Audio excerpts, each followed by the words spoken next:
y'all see that weird light last night? What weird light? The wind was blowing all crazy. Starbuck was freaked out and barking. Congratulations on this. I know that we have seen dinosaurs on the big screen before, and I would imagine for each of you, you had those moments where you thought, oh, it'd be cool to be in one of these. What was the biggest surprise for each of you going from maybe a fan of a film with a dinosaur in it to actually acting in a film with dinosaurs in it? Well, one of the things that changed for me from when I signed on, there was talk of the dinosaurs being practical. Right. And it was going to be a combination of a little bit of computers, but practical dinosaurs. And then David, who has become so well known for his inventive camera techniques that build suspense without actually showing anything. It was going to be kind of a combination of all those.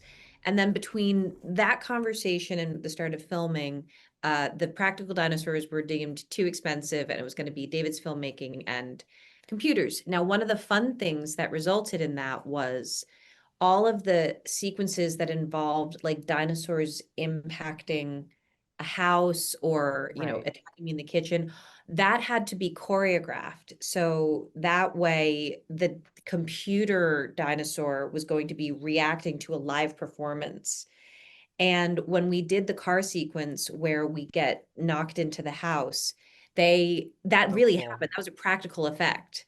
So they really, hurtled a car inside of this house.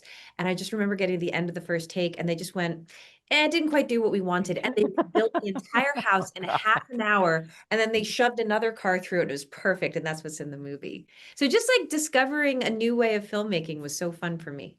God's not gonna let us die here. Greg, you only go to church at Christmas and now you're telling the kids God's looking out for us? What about the people who are out there getting eaten?